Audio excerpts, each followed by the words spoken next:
हम भारत के लोग भारत को एक संपूर्ण प्रभुत्व संपन्न समाजवादी पंथ निरपेक्ष लोकतंत्रात्मक गणराज्य बनाने के लिए तथा उसके समस्त नागरिकों को सामाजिक आर्थिक और राजनीतिक न्याय विचार अभिव्यक्ति विश्वास धर्म और उपासना की स्वतंत्रता प्रतिष्ठा और अवसर की क्षमता प्राप्त कराने के लिए तथा उन सब में व्यक्ति की गरिमा और राष्ट्र की एकता और अखंडता सुनिश्चित करने वाली बंधुता बढ़ाने वाली दृढ़ संकल्प होकर अपनी इस संविधान सभा में आज तारीख 26 नवंबर 1949 ईस्वी मार्गशीर्ष शुक्ल सप्तमी संवत 2006 विक्रमी को एत्व द्वारा इस संविधान को अंगीकृत अधिनियमित और आत्मर्पित करते हैं। जय भीम, जय भीम, जय संविधान, जय संविधान, जय संविधान, जय संविधान। मैं आज यहाँ से एक प्रस्ताव आपके बीच में पारित कराना चाहता हूँ सर्वसम्मति से। क्या इस देश भारत का राष्ट्रीय ग्रंथ संविधान घोषित किया जाना कि नहीं जाना चाहिए? बताइए। संविधान घोषित किया जाना चाहिए ना? सभी लोग तैयार हैं, ये प्रस्ताव पारित होता है और उसी के साथ में आगे बैठे सभी लोगों से निवेदन करता हूं कि सबके हाथ में संविधान दे दीजिए और सभी नेता अपने अपने स्थान पर खड़े हो जाएं और संविधान दे दो सभी के हाथ में। जय संविधान। सर्वसम्मति से लाखों लोगों ने आज ये प्रस्ताव पास किया है कि कभी भी कोई अगर राष्ट्रीय ग्रंथ घोषित किया जाए तो संविधान ही किया जाए। हम सब लोग सहमत हैं? बहुत बहुत धन्यवाद, बहुत बहुत धन्यवाद। सभी लोग बैठ जाए। अगर इस देश में संविधान नहीं होता तो यकीन मानिए हमारे शरीर पर कपड़ा नहीं होता, यकीन मानिए हमारे सर पर छत नहीं होता और यकीन मानिए आज के हालत में जब संविधान है तब इस देश में कोई हमारे भाई के शरीर पर पेशाब कर देता है, कोई घेर के मारता है, जो कि हम संविधान के तौर पे एकजुट नहीं हो पाए हैं। कब तक बर्दाश्त करेंगे हम? हमारे बाप दादाओं का देश सड़कें हम बनाते हैं, बिल्डिंगें हम बनाते हैं, अनाज हम उपजाते हैं। इस देश में मंदिर मस्जिद गुरुद्वारा गिरजाघर भी हम बनाते हैं, लेकिन हमारे साथ दोयम दर्जे का व्यवहार होता है। क्या हम दोयम दर्जे के नागरिक हैं? और इसकी वजह है कि इस देश का किसान, इस देश का मजदूर, इस देश का बहुजन समाज, इस देश का किसान, Jat Gurjar Patel Maratha, SC ST OBC, अल्पसंख्यक समाज और गरीब तबका, उसका बेटा सिर्फ मजदूरी करते रह गया है। उसको साजिश के तहत स्कूल कॉलेज नहीं जाने दिया गया है। आपको संविधान का अधिकार तभी पता चलेगा जब आप स्कूल कॉलेज जाएंगे और तभी आप दहाड़ेंगे। और आप तय कर लीजिए आज, जब तक आप अपने बच्चों को मीडिया जुडिशियरी मतलब जज नहीं बनाएंगे, कॉलेज यूनिवर्सिटी नहीं भेजेंगे, ब्यूरोक्रेसी में नहीं भेजेंगे, बिजनेसमैन नहीं बनाएंगे, फिल्म में नहीं भेजेंगे, स्पोर्ट्स में नहीं भेजेंगे, तब तक आपका अधिकार छीना जाता रहेगा। और इस सब अधिकारों को पाने का एक ही रास्ता है, वोट का रास्ता। बाबा साहेब ने हम सबको, इस देश में मनुवाद लागू था, मनुस्मृति लागू थी, बाबा साहब ने सबको खत्म करके संविधान लागू किया और संविधान में सब बराबर है, सब गोरे उस वोट का इस्तेमाल कीजिए और जो आपके आने वाली नस्लों के लिए, इस देश के किसानों के लिए, मजदूरों के बच्चों के लिए स्कूल के दरवाजे खोले, नौकरियों के दरवाजे खोले, आपकी जिंदगी बेहतर बनाए, आपके देश की सेना को बेहतर करे, उन्हीं लोगों को चुनिए, तभी इस देश में संविधान लागू होगा। क्योंकि बाबा साहब ने कहा था किसी देश का संविधान जितना बेहतर हो वो तब तक बेहतर नहीं हो सकता है जब तक उसको चलाने वाले बेहतर ना हो। इसलिए संविधान को बेहतर तरीके से चलाने वाले लोगों को भेजिए जो संविधान में भरोसा रखते हैं। और यकीन मानिए 21वीं सदी का दौर है, विज्ञान है, सबके हाथ में मोबाइल है, कोई किस्मत बदलने नहीं आएगा, कोई गरीबी दूर करने नहीं आएगा। हमारे जैसे लोग जो भाषण दे रहे हैं वो भी आपकी समस्या का दूर नहीं करेंगे, वो दूर करेगा आपका संविधान और उस संविधान से मिले आपकी ताकत। और उसके लिए जरूरी है कि स्कूल कॉलेज की तरफ बढ़िए। इस देश की सेना, इस देश के जवान, इस देश के किसान, इस देश के मजदूर और इस देश के मेहनत कश लोगों को हाथ मजबूत कीजिए। और जाते जाते एक बात और कह रहा हूं, 5 मिनट होने वाला होगा। इस देश में सबसे ज्यादा वही राज करता है जिसको मुंह चलाना आता है, लंबी लंबी बातें करना जानता है। इसीलिए कह रहा हूं, बोलना सीखिए, लिखना सीखिए, पढ़ना सीखिए। और बहुजन समाज, किसान, SC, ST, OBC, मजदूर, गरीब, जब तक उसके बच्चे बोलना नहीं सीखेंगे, लिखना नहीं सीखेंगे, तब तक आपको न्याय नहीं मिलेगा। देखा आपने मीडिया की ताकत? टीवी अखबार नहीं है इस देश के 90% लोगों के पास। किसानों के पास टीवी नहीं है, SC, ST, OBC के पास टीवी अखबार नहीं है। आपके अधिकारी हो, कर्मचारी हो, सब डर सहन के काम करते हैं क्योंकि हम एकजुट नहीं है। संजोग से हमारे पास सोशल मीडिया आया है। आपसे गुजारिश है, सोचिए मध्य प्रदेश के गांव में एक आदिवासी समाज के युवा पर चेहरे पर किसी ने पेशाब किया, आपकी ताकत थी, सोशल मीडिया की ताकत थी कि उसको जेल जाना पड़ा और मुख्यमंत्री को पैर धोना पड़ा। ये ताकत है मीडिया की। इसलिए आपसे गुजारिश है, कोई किस्मत बदलने नहीं आएगा, आपको अपनी किस्मत बदलनी है। संविधान को आप साथ कीजिए, लिखना, पढ़ना और बोलना शुरू कीजिए। उसी दिन आपकी गरीबी दूर हो जाएगी, आपके सर पर और छत आ जाएगा और आप सम्मान की जिंदगी जीने लगेंगे। मैं संविधान से सहमत हूं और मैं चाहता हूं कि ये देश पूरी तरह से संवैधानिक रूप से चले। और इसके लिए जरूरी है कि जो लोग संविधान मानते हैं, संविधान में आस्था रखते हैं, संविधान में भरोसा रखते हैं, उनको चुनकर भेजिए। और हमारा एकमात्र ग्रंथ है संविधान। जय संविधान। शुक्रिया। इस संविधान सम्मेलन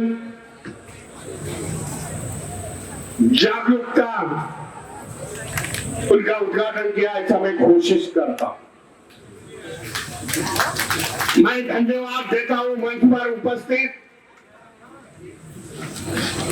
इस देश के किसानों के नेता टिकैत सिंह जी, दिल्ली से पधारे गौतम जी,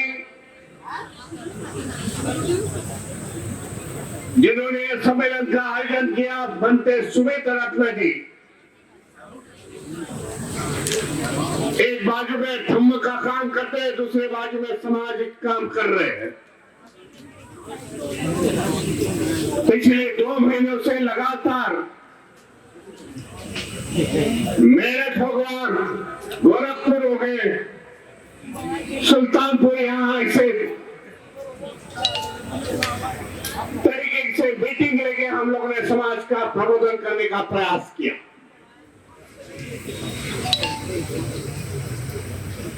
आज का सम्मेलन मैं समझता हूँ महत्वपूर्ण सम्मेलन। इसके लिए महत्वपूर्ण है कि 85% लोग एक बाजू और 15% लोग वो बाजू।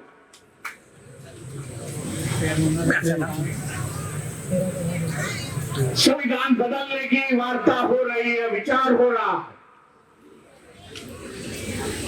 2014 से आज ये हम लोग निर्णय में आ चुके हैं। बड़े मेहनती ने बाबा साहब ने इस देश का संविधान लिखा और संविधान लिखते हुए बाबा साहब ने पूरे भारत नागरिकों के लिए संविधान लिखा। किसी वंचित समाज के लिए नहीं, कोई शेड्यूल कास्ट शेड्यूल ट्राइब के लिए नहीं। लिखते समय बाबा साहब ने देश का नागरिक को सामने रखते हुए संविधान लिखा। महिलाओं को समानता बाबा साहब ने संविधान के माध्यम से दी है। इस देश में संविधान है, इसके लिए हम सुरक्षित हैं। लेकिन देखा जा रहा है कि संविधान का इम्प्लीमेंटेशन बराबर नहीं हो रहा। संविधान जिस प्रकार के देश में चलना चाहिए था, जो बाबा साहब की अपेक्षा थी, तो आज संविधान बराबर नहीं चल रहा। इसके लिए ऐसा प्रोविजन करने का प्रयास आज है। संविधान के माध्यम से हमें समझता आ गई,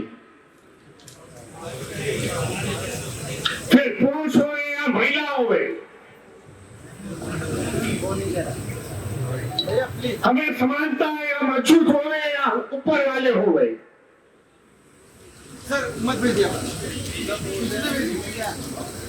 बाबा साहब ने समानता लाई है, संविधान से न्याय की वार्ता की है। लेकिन आज वही संविधान आज खतरे में मैं बताने जा रहा।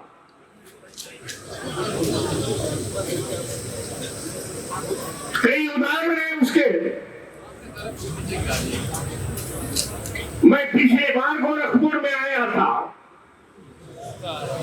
बनते सुमित रत्न जी ने जो प्रोग्राम लिया था, उस समय हमें बताया गया कि ये नहीं करना है, वो नहीं करना है। भाई संविधान ने हमें क्या अधिकार दिया? हमारे को बोलने का, एक्सप्रेशन करने का अधिकार दिया है।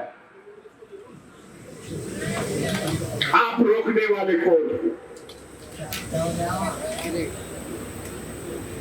इस प्रकार की गतिविधियां आज देश में चल रही, उस पर ध्यान देना पड़ेगा।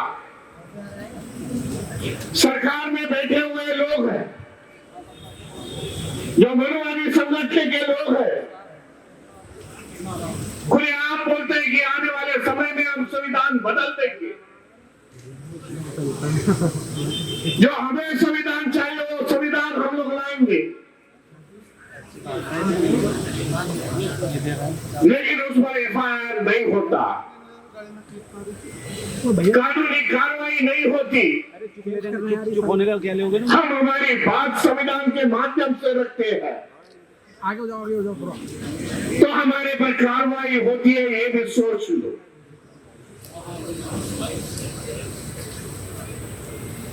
इसके लिए आने वाले समय में हमें, जो समाज में वंचित समाज है, शेड्यूल कास्ट शेड्यूल ट्राइब है, ओबीसी है, देश का किसान है, कामगार है, उन्होंने आज तय करना पड़ेगा। आज के परिषद में संविधान विरोधी ताकतों को हम निपटा देंगे, खत्म कर देंगे इस देश में। ये करते समय हमें बाबा साहब ने अधिकार दिया है, वोटिंग का अधिकार दिया है। उस वोटिंग के अधिकार को, ये विचार संघ को हम लोग खत्म कर देंगे। संविधान है, इसके लिए हम लोग सुरक्षित है, ये भी जान लो। और देश में देखा जाए, पूरा भय और डर का वातावरण।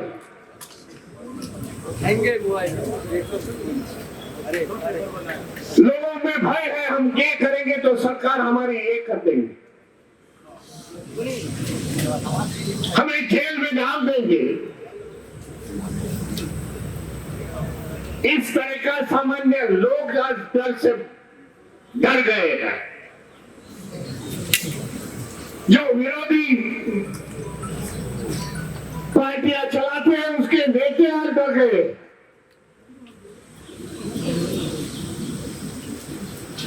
आने वाले समय में उनके ईडी की नोटिस आती है। महाराष्ट्र का उदाहरण 4 दिन पहले की बात है।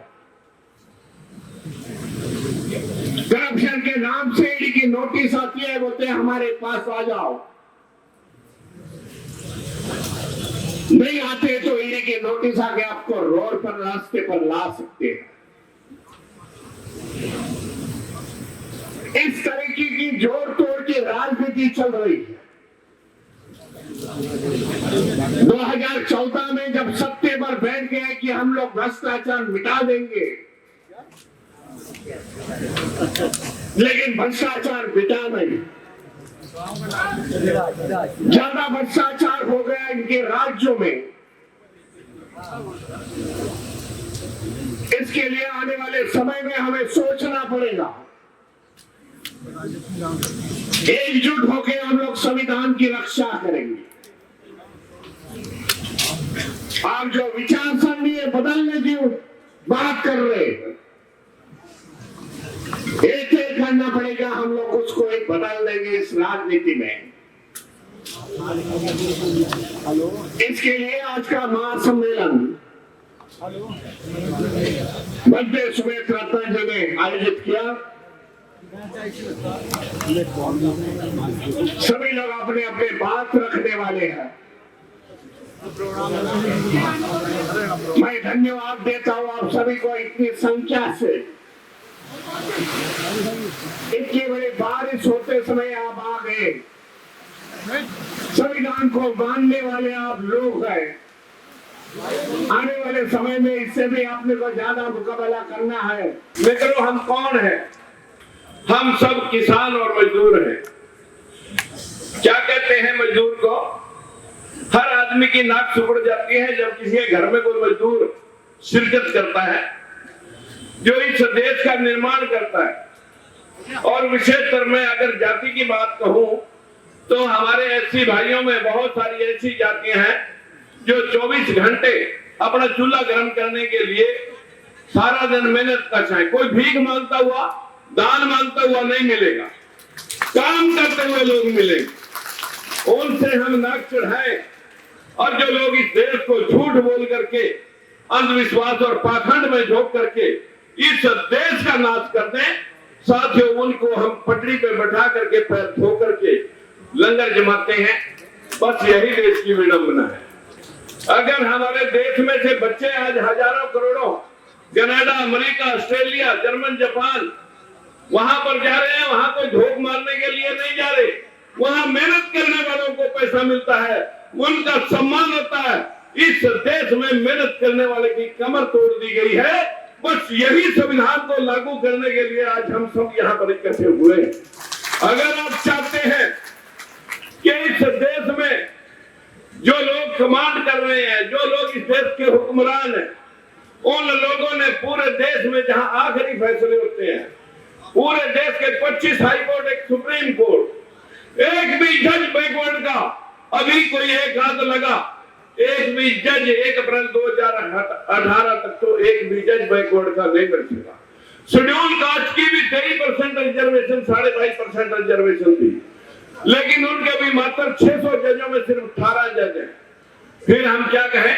इसमें तो सारी पार्टियां ली, हम किसी एक पार्टी को क्या कहें?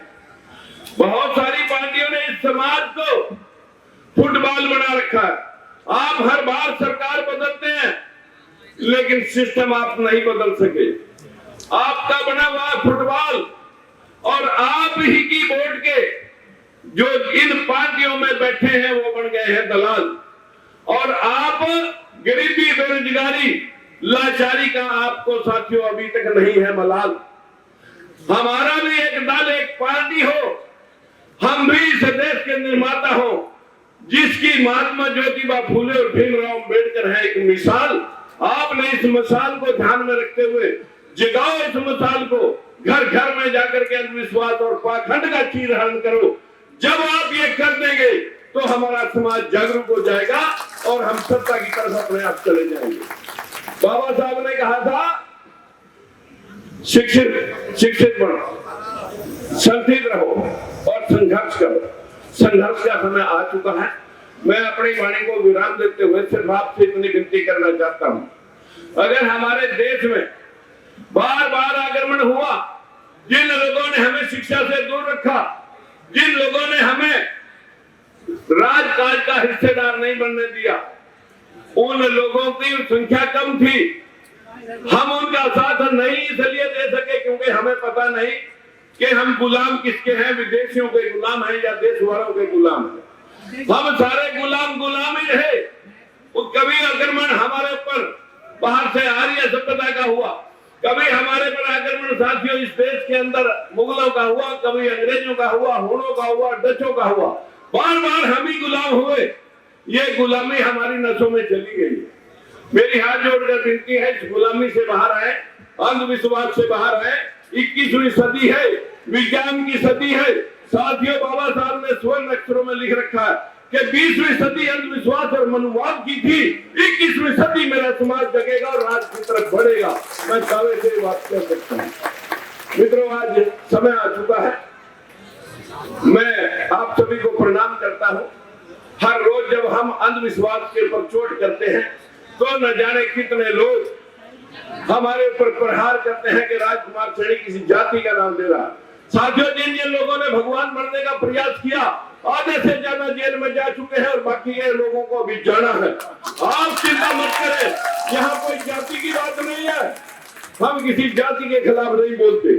अंधविश्वास फैलाने वाले लोग जो इस देश को मानसिक गुलाम बना चुके हैं, जिन लोगों ने ऐसे ऐसे प्रपंड मैल से बच्चे बना दिए, आदमी गर्दन पर हाथी की गर्दन लगा दी, इस देश को सूर्या जो बंदर निकल गया, जो इस देश में ये चीज साबित करने वाले थे, कसम से मां कसम, ये देश आज भी वही खड़ा है।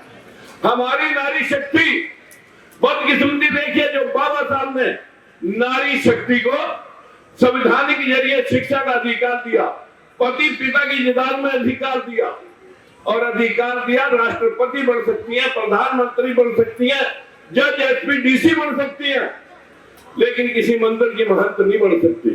फिर भी ये 50% जो आबादी हमारी नारी जाति की है, वो मंदिरों की गुलाम हुई पड़ी है।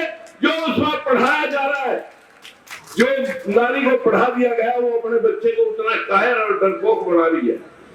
हमें अपनी बहनों को, अपनी माताओं को, अपनी घरवालियों को भी समझाना पड़ेगा कि आप विज्ञान की तरफ बढ़े और इस देश के संविधान को मानते हुए इसका हम निर्माण करना चाहते हैं। सबके अधिकार सबको मिले, सबको बराबरी हो। जहां जहां पे दुनिया में बराबरी आई, उन्हीं देशों का विकास हुआ। आज जापान 100% बुद्धिस्ट कंट्री है मित्रों। आज विश्व की 70% टेक्नोलॉजी कल ने जापान किया, जहां कोई देवी देवता नहीं। मेरे भाइयों, बाबा साहब ने गौतम बौद्ध धर्म को अपनाया था। हम भी आज आपके सामने, वैसे तो मैं 1 साल पहले से बौद्धिस्ट हूँ और आप सबसे भी अपील करता हूँ कि आप भी बौद्धिस्ट बन जाइए और इस देश का निर्माण करिए। नमस्कार। भारत देश, भारत का संविधान ही है।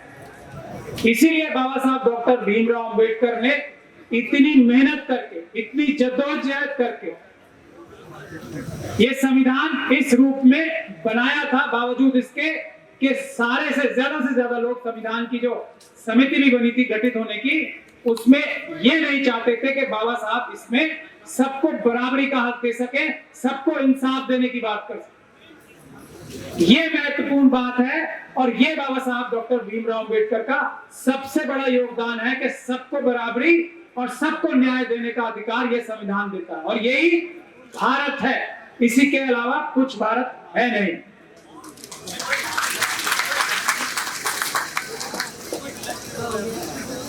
अब भारत का संविधान आम आदमी के कैसे काम आ सकता है वो मैं बताना चाहता हूं, कुछ ही मिनटों में बताऊंगा। भंते जी की चेतावनी मुझे याद है, लेकिन बताना जरूरी है, बहुत जरूरी है। बाबा साहब डॉक्टर भीमराव अंबेडकर ने जो संविधान बनाया था उसका मतलब यह है कि इस देश का हर एक नागरिक एक वोट के अधिकार का मतलब मैं आपको बता रहा हूं ना। राजा चुनते हो आप, राजा नहीं, नौकर चुनते हो अपना, प्रधानमंत्री आपका नौकर। इस प्रदेश के मुख्यमंत्री और सभी प्रदेशों के मुख्यमंत्री अच्छे हो या बुरे हो, प्रधानमंत्री अच्छे हो या बुरे हो, आपके नौकर। और यहाँ जज साहब बैठे हैं और बहुत संविधान के विज्ञानी और ज्ञानी भी बैठे हैं, और ये बात मैं हर जगह कहता हूं, सुप्रीम कोर्ट के अंदर भी कहता हूं और सुप्रीम कोर्ट के बाहर भी कहता हूं। किसी ने आज तक मेरी इस बात के ऊपर ना करने की बात तो बहुत दूर की बात है, इसमें कोई टिप्पणी तक नहीं की है, क्योंकि यही बात सच है। आप ही लोग मालिक हो, एक वोट का अधिकार का मतलब यह है। और जमीन की गहराइयों से लेकर आसमान की ऊंचाइयों तक जो कुछ इस देश में है उसमें हर नागरिक की बराबर की हिस्सेदारी है, हर नागरिक उसका बराबर का मालिक है। आप जो जज साहब यहाँ बैठे हैं, जिस प्रकार से chief justice of India supreme court के नौकर हैं आपके देश की जनता के, उसी प्रकार से जज साहब भी हमारे सबके नौकर हैं। ये बात आपको समझनी चाहिए, और ऐसे नौकरों को हमें सलाम करना चाहिए जो संविधान बताने के लिए, संविधान के बारे में जागरूकता पैदा करने के लिए हमारे और आपके बीच में आए हैं। ये इनका फर्ज है, ये इनका कर्तव्य है, ये इनकी ड्यूटी है, और आज वो अपनी ये ड्यूटी निभाने आए हैं। मैं इन्हें मुबारकबाद पेश करता हूं। जो जजेस किसी और काम से जाते हैं, संविधान की जागरूकता या न्याय व्यवस्था बताने के अलावा किसी काम से किसी फंक्शन में जाते हैं, तो वो अपराध है, ये भी मैं आपको बताना चाहता हूं। और ये ड्यूटी है, ये कर्तव्य है। तो भारत का संविधान ये है कि आप जनता मालिक है, जजेस नौकर है, प्राइम मिनिस्टर नौकर है, डीएम साहब जो फोन कर रहे थे भंते जी को, वो नौकर है हम सबके। और ये सारे, और प्रेस भी नौकर है आपकी और हम सबकी। और ये सारे लोग बाध्य हैं कि इस संविधान के तहत ही काम करें। जैसे ही कोई भी नौकर इतना सा भी संविधान के बाहर जाता है वो अपराध करता है। ये बात आपके समझने की जरूरत है। भारत के संविधान में बाबा साहब डॉक्टर भीमराव अंबेडकर ने संविधान की आत्मा या रूह जो बनाई है वो आर्टिकल 14 है, यानी कि सब बराबर हैं। और ये सब बराबर हैं को यकीनी बनाने के लिए धारा 19 रखी है। और वो धारा 19 वो है जिसका अधिकार का प्रयोग, जिस कर्तव्य का प्रयोग करके आप और मैं यहाँ इकट्ठे हुए हैं। ये है धारा 19 जो 14 को बचाने के लिए है। तो धारा 19 में किसी भी चुनी हुई सरकार को क्रिटिसाइज करना, किसी भी चुनी हुई सरकार को के बारे में टिप्पणी करना, उनकी कमी निकालना, उनके बारे में ये बोलना कि ये नौकर हमारा ये काम ठीक से नहीं कर रहा है, ये आपकी संवैधानिक अधिकार नहीं है, ये हम सबका संवैधानिक ड्यूटी है, हम सबकी संवैधानिक कर्तव्य है। अगर हम ऐसा नहीं करेंगे तो हम संविधान के प्रति वफादार नहीं हैं। मैं आपको सबसे बड़ा एग्जांपल देता हूं। जिस न्यायालय में मैं हूं या जिस न्यायिक व्यवस्था में हम सब लोग हैं, जज साहब भी हैं और हम भी हैं, उसी का एग्जांपल दे रहा हूं। न्यायाधीश क्या जजमेंट लिखता है?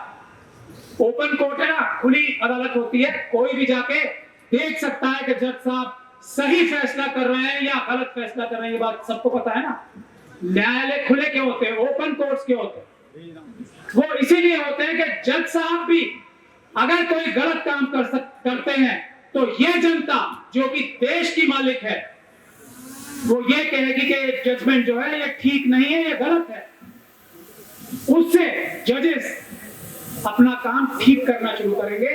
और आप लोगों को मैं ये याद दिलाना चाहता हूं कि जब जजेस पे परेशानी आती है, 2018 में 4 सुप्रीम कोर्ट के जो न्यायाधीश थे मौजूद, वो प्रेस कॉन्फ्रेंस करके ये बोले थे कि जनता जो कि देश की मालिक है आए हमें बचाए क्योंकि हमारे ऊपर दबाव है। आपसे ही बोला था ना सबसे।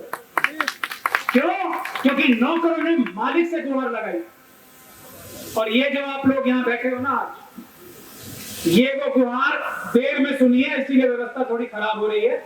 अगर ये गुहार पहले सुन लेती जनता तो आज संविधान के तोड़ने वाले इतने मजबूत ना हो। इस देश के संविधान में आर्टिकल पहला धारा 1 जो है संविधान,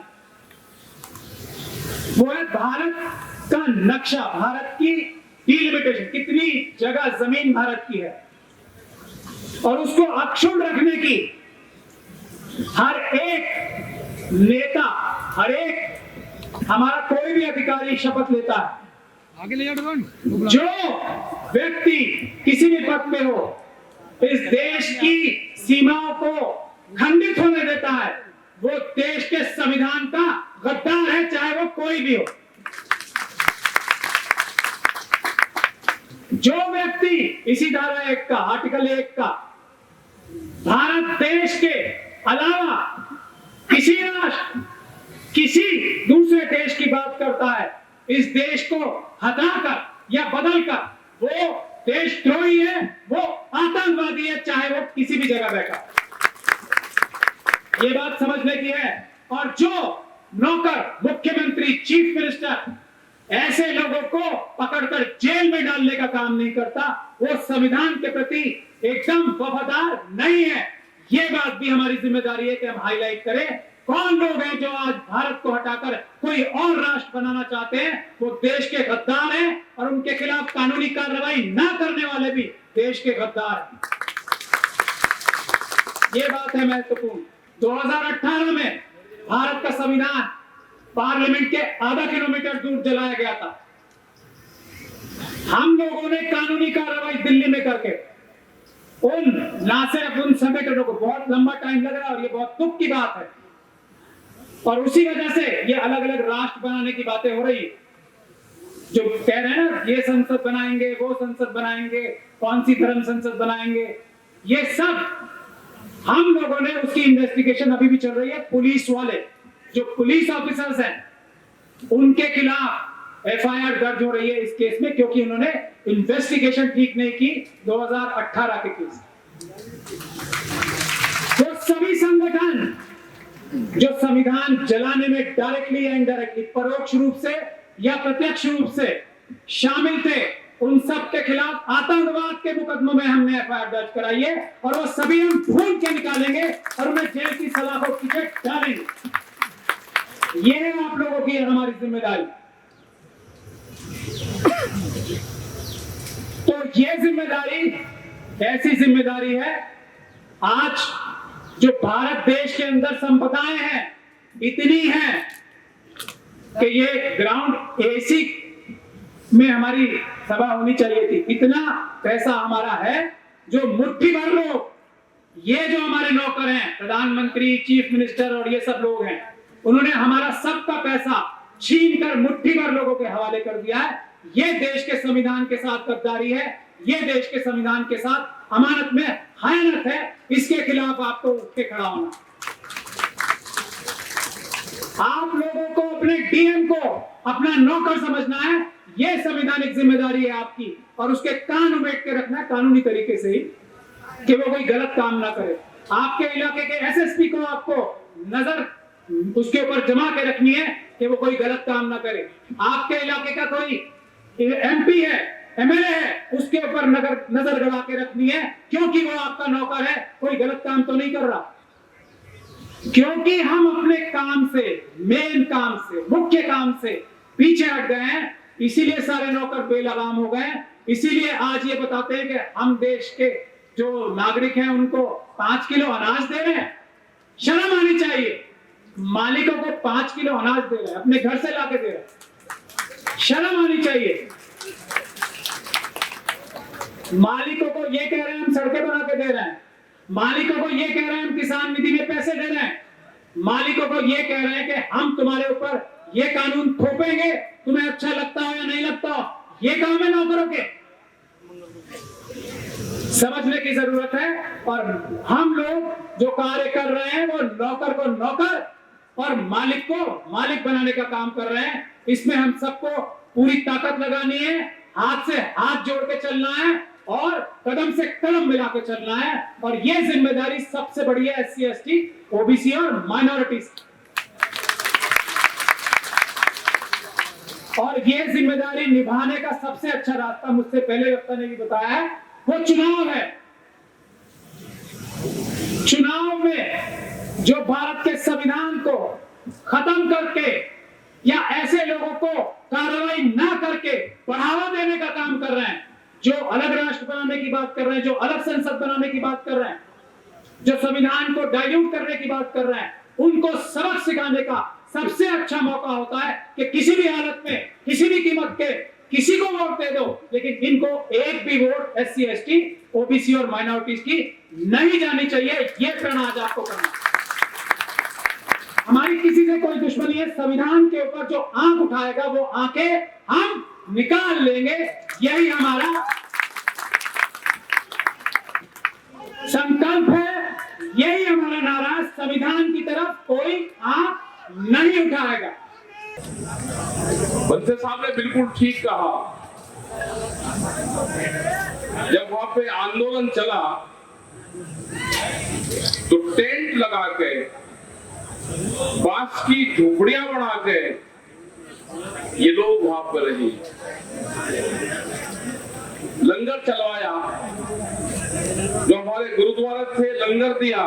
जो जिन बाबाओं को गुरुद्वारों में रहना चाहिए था वे सड़कों के ऊपर टेंट चला के लंगरों की व्यवस्था की।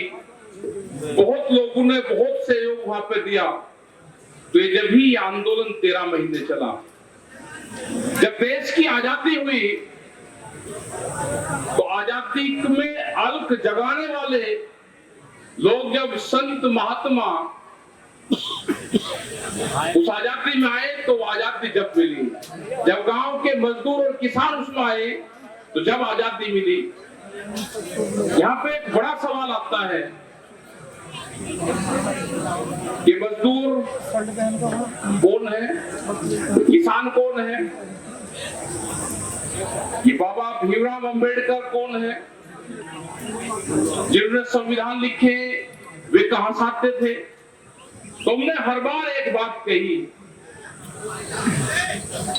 कि जो लोग गांव में रहते हैं, जिनका व्यवसाय खेती करना है, मजदूरी करना है, वो किसी भी जाति से है, जब उसके हाथ में मिट्टी लग के जाएगी, जब उसके हाथ में मिट्टी, पैर में मिट्टी लगेगी, वो चमकीली कोठरियों में और दिल्ली की कोठरियों में जाएगा तो उसको घुसने नहीं देगा। वे सब लोग SC हैं, हम सब लोग SC हैं। जिनके हाथ में मिट्टी, पैर में मिट्टी लगी हुई है, उसकी जाति कोई भी है, अगर वो गांव में खेत में काम करता है तो सब SC है। घबराने की जरूरत नहीं, ये सब उसी जातियों से है। ये तो उनके लिए है जो बड़े लोग चमकीली कोठरियों में रहते हैं, जातियां तो उनकी है। गांव में रहने वाले की कहां जातियां हैं। ये संविधान जब बचेगा, आज इसका टाइम आ गया है बचाने का, क्योंकि जो मौजूदा सरकार है ये देश के संविधान को नहीं मानती, ये देश के कानून को नहीं मानती, ये देश के इलेक्शन कमीशन को नहीं मानती। ये ताकत के बल पे, ये पीट के, ये कानून का डर दिखा के हाजी करवाना चाहती है। हाजी ये डराती है और बोलती है कि हाजी को सरकार ठीक है। मैंने देखा एक दिन, कुछ लोग नाराज मत होना, क्योंकि जो देखा उसके लिए बोल रहा हूं। एक गाड़ी आ रही, उस पे हर्ष लिखा हुआ है, एक पार्टी का झंडा लग रहा, बढ़िया मौलवी उसमें बैठे, हज लिख रहा, बीजेपी का झंडा लगा के हमने कहा कि इस पर डर हाथ और लिख लेना, मतलब ये हालात होगी, मतलब डर के बोल रहे हो। देश की जब आजादी हुई तो 90 वर्ष लड़ाई चली, आंदोलन चले, लोगों ने गोलियां खाई, फांसी खाई। आज भी हरियाणा के अंदर वे गांव है जहां पे फांसी दी गई और ये कहा कि जब तक रस्सा नहीं टूटेगा इनकी बॉडी को कोई उतार नहीं सकता। 1 साल के बाद उनके रस्से टूटे, उनकी बॉडियां उतरी। और आज बहुत लोग कर रहे हैं कि हटाएंगे, वोट नहीं देना। हटाओगे किसको भाई? वोट किसको दोगे जब वोट लेने वाला ही कोई नहीं है? कोई मांग रहा है आपसे कि हमको दे दो। हमारा इलाज इस विपक्ष ने भी किया है, क्योंकि जिन लोगों को पार्टी में जाना था या तो वे सत्ता में रहे और या विपक्ष में रहे कि आंदोलन करें, उन्हें छोड़ दिए। अब देश में विपक्ष भी कोई आंदोलन नहीं कर रहा, कोई जेल में नहीं जा रहा, किसी एक पे आंसू गैस का गोला नहीं छूटा। इलाज कराए उत्तर प्रदेश के अंदर भी 100 से ज्यादा सीटें, आपके बिजनौर में भी 3 सीटें, हारी हुई सीटें का जीत का सर्टिफिकेट दिया है। कोई बोलने की हिम्मत की आपकी? 100 से ज्यादा सीटें इन्होंने जीत के सर्टिफिकेट दिए हैं। जिला पंचायत में क्या हुआ? अभी बैंक के चुनाव हो रहे, उसमें क्या हुआ? लेकिन जब बोलोगे नहीं तो कुछ नहीं होगा। इनके भरोसा मत रहना। अगर देश में आंदोलन है तो ये संविधान बचेगा। ये संविधान किसी पॉलिटिकल पार्टी से नहीं बचेगा। ये संविधान हमारा है, देश का है, ये देश की जनता का संविधान है। ये संविधान आंदोलन से बचेगा, आंदोलन से। आंदोलन करने पड़ेंगे, आज नहीं करोगे तो कल करने पड़ेंगे। जिंदा रहने के लिए आंदोलन का सहारा लेना पड़ेगा, नहीं तो आने वाली पीढ़ियां आपको माफ नहीं करेगी। देश के प्रधानमंत्री ने कहा कि 2047 तक काया पलट हो जाएगी।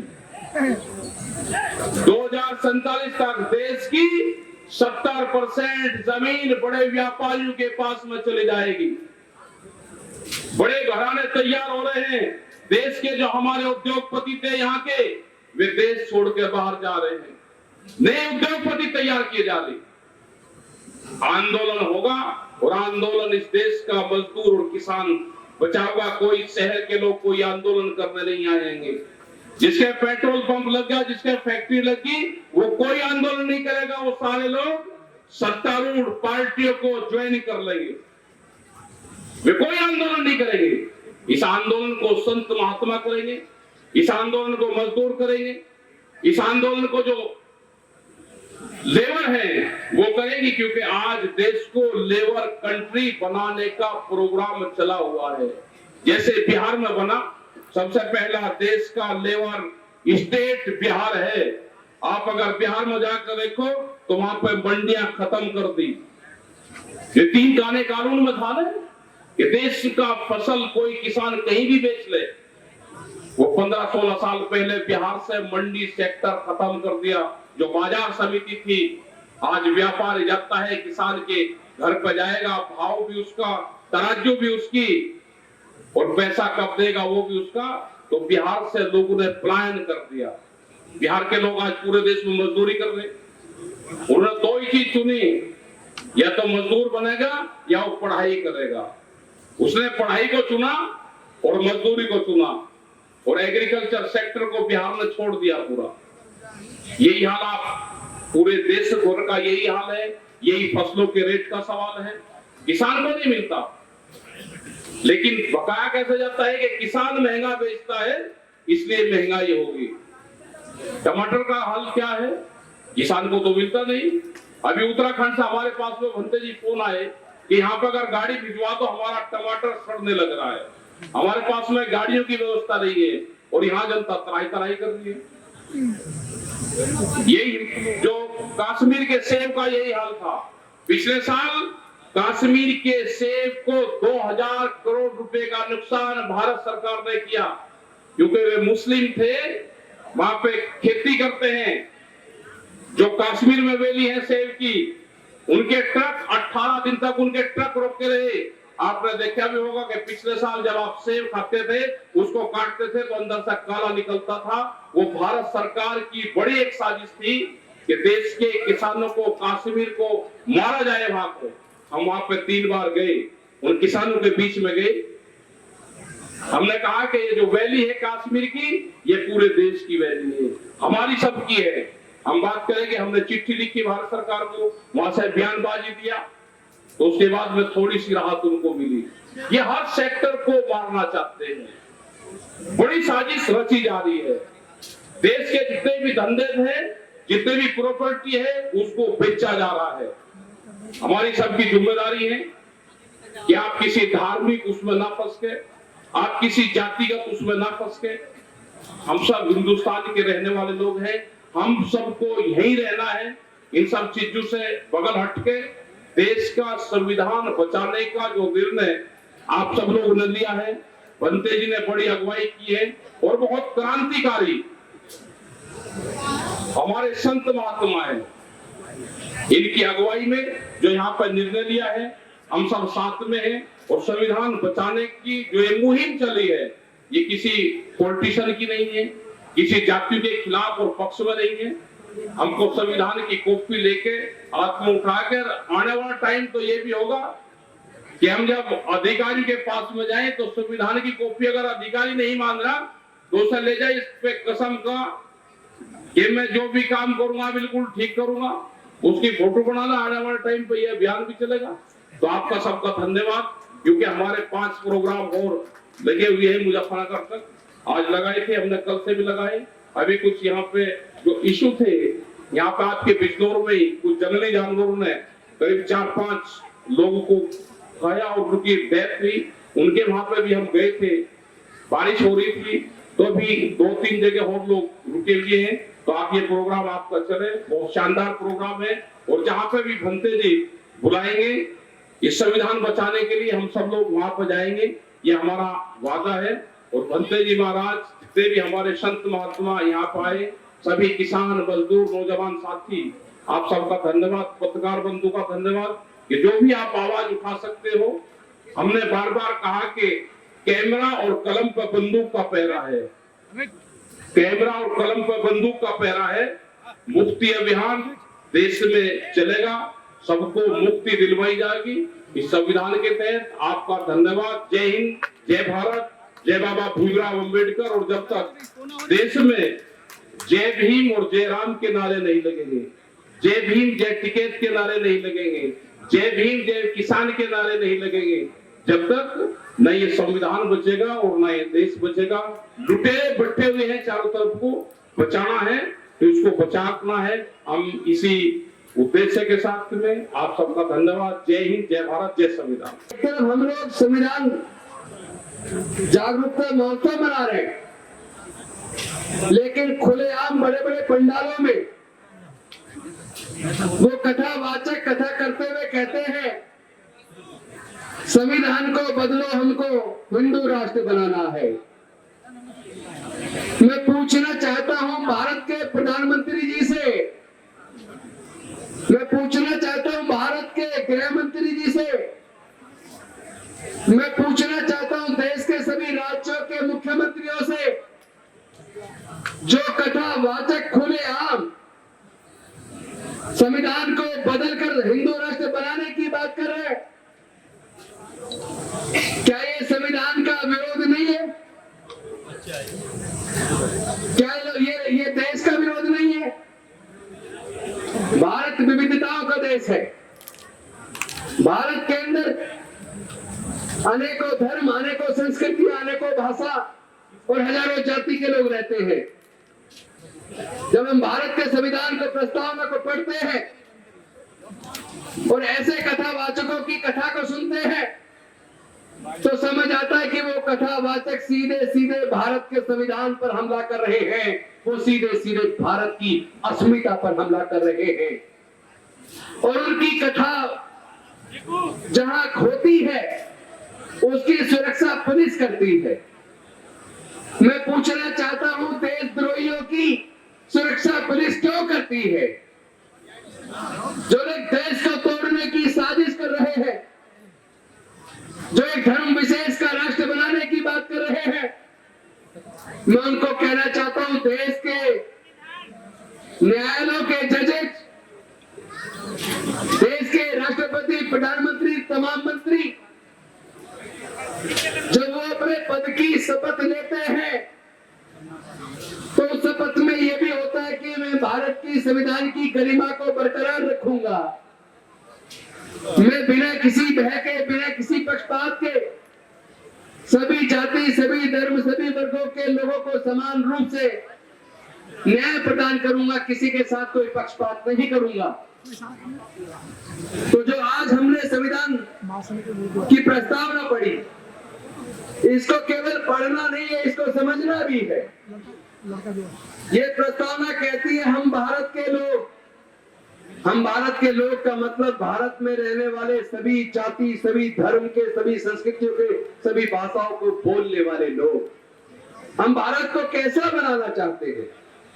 हम भारत को सामाजिक, आर्थिक और राजनीतिक न्याय, विचार अभिव्यक्ति, विश्वास, धर्म और उपासना की स्वतंत्रता, प्रतिष्ठा और अवसर की समता प्राप्त करने के लिए, मैं यही रोकता हूं,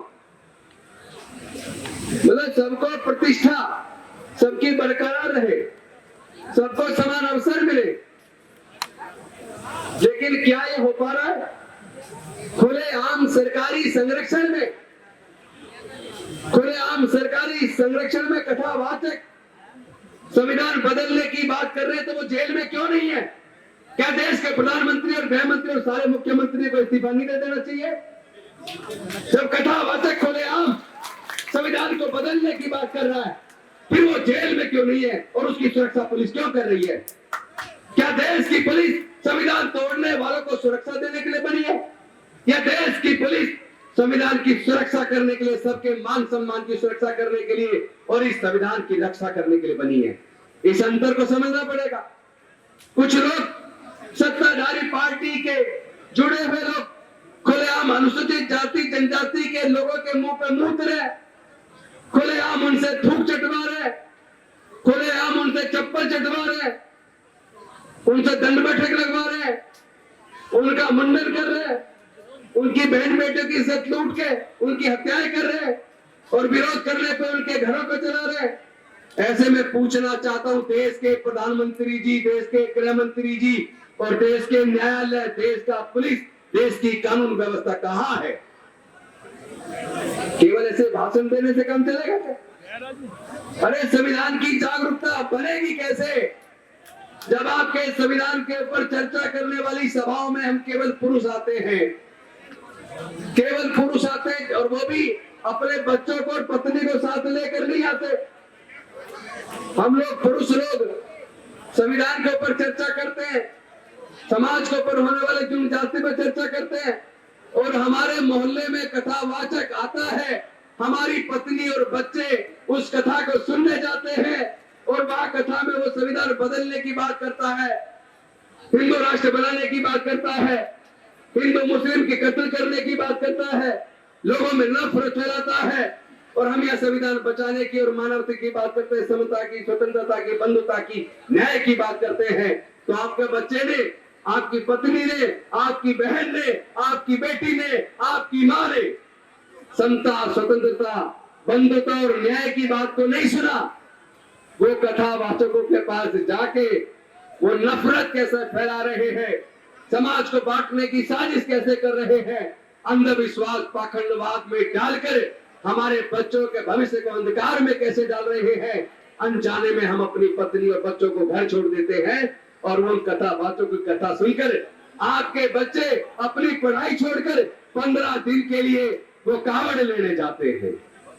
अपनी पढ़ाई छोड़कर आपके मजदूर लोग अपनी नौकरी छोड़कर 15 दिन के लिए 10-15 हजार रुपए खर्च करके कर्ज लेकर वो लोग कावड़ लेने जा रहे हैं। जब आपके घर के बच्चे कावड़ लेने जाएंगे तो संविधान बचेगा कैसे? संविधान केवल बात करने से बचने वाला नहीं है। मेहनत के लोग जो 18-18 घंटे काम करते हैं उनको भरपेट खाना नहीं मिलता। जो लोग एसी दफ्तरों में बैठते हैं, जिनके बड़े बड़े उद्योग धंधे हैं, बड़ी बड़ी इंडस्ट्रियां हैं, जो बड़े बड़े कुर्सियों पर बैठे हैं, अधिकारी हैं, उनके बच्चे तो कावड़ लेने नहीं जाते, उनके बच्चे तो विदेश में पढ़ने जाते हैं, उनके बच्चे कॉलेज में पढ़ने जाते हैं, उनके बच्चे IAS IPS बनने की कोचिंग ले रहे होते हैं, और आपके बच्चे धर्म की रक्षा का ठेका लेते हैं। तो समाज किसका बनेगा? किसका समाज मजबूत होगा? समाज उसका मजबूत होगा जिसके बच्चे पढ़ेंगे। समाज उसका मजबूत होगा जिसके बच्चे व्यापार में अपना मन लगाएंगे। समाज उसका मजबूत होगा जो एकजुट होकर अपने समाज को जागरूक करेंगे। हम लोग तो अपनी बहन बेटियों को जागरूक करते नहीं है, अपने बच्चों को जागरूक करते नहीं है, और ऐसे केवल मंचों पर भाषण सोच के हम सो लगा के भाषण देने के बाद सोचते समाज जागरूक हो गया, हम चीजों को बदल देंगे, देश के संविधान को बचा लेंगे।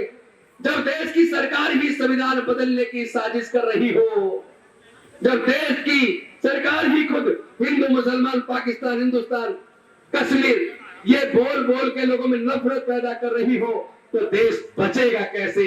देश का संविधान बचेगा कैसे? मैं कहना चाहता हूं, देश का संविधान बचाना है तो अपने बीवी को, अपने बच्चों को अंधकार के रास्ते से बाहर निकालो। उन्हें कथावाचकों के पास कथा सुनने मत जाने दो, उनको आप कावड़ लेने के लिए मत जाने दो। अपने बच्चों को स्कूल में भेजो, अपने बच्चों को कॉलेज में भेजो, अपने बच्चे के व्यापार के बारे में उसको समझाओ, अपने बच्चों को नौकरी की तैयारी करवाओ, अपने बच्चों को अंधकार अंधविश्वास पाखंडवाद से दूर निकाल कर जो बाबा साहब ने दिया था वैज्ञानिक दृष्टिकोण, अपने बच्चों को सही और झूठ का एहसास करा दो, अपने बच्चों को अच्छे और बुरे का मार्गदर्शन करा दो। आपके बच्चों को जब अच्छे और बुरे में अंतर करना आ जाएगा तो वो संविधान बचा लेगा, तो संविधान के रास्ते पे चलेगा।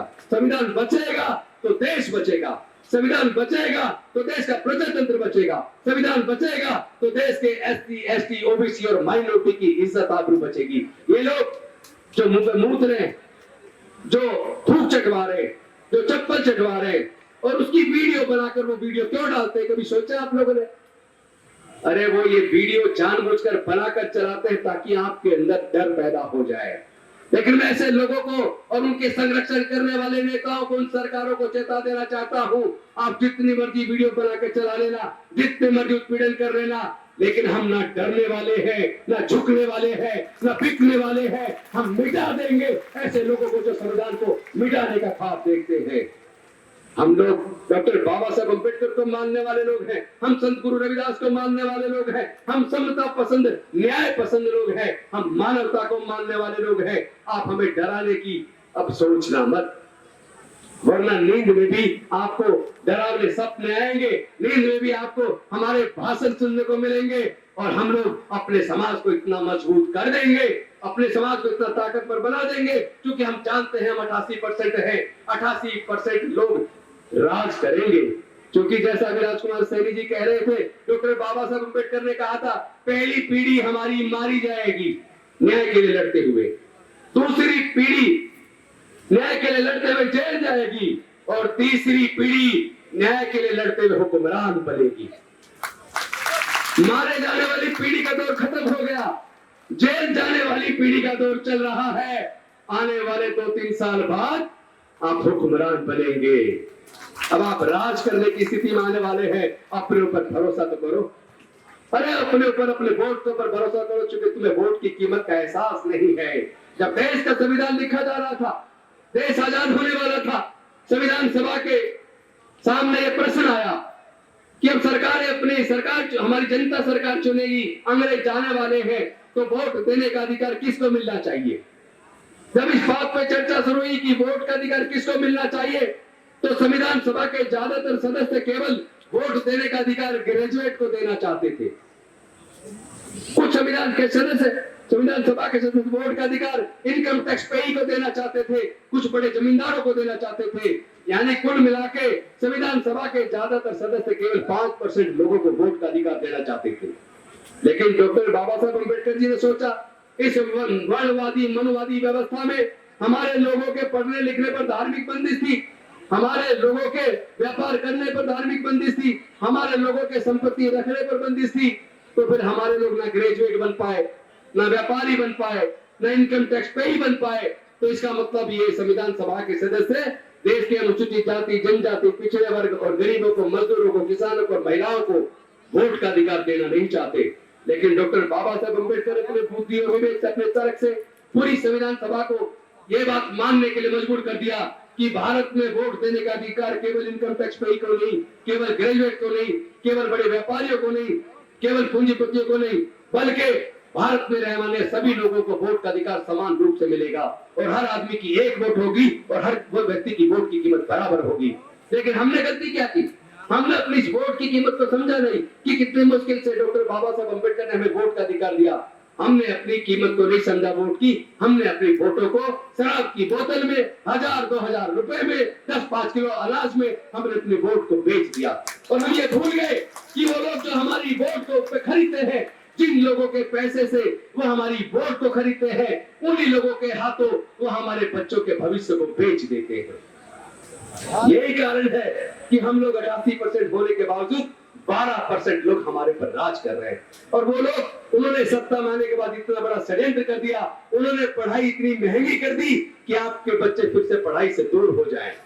आपके बच्चे नौकरी में आ जाया करते थे रिजर्वेशन से, उन्होंने ठेकेदारी प्रथा लाकर सारे सरकारी संस्थान बेचकर आपके आने वाले बच्चों से नौकरियां भी छीन ली और पैसा व्यापार करने के लिए आपके पास है नहीं।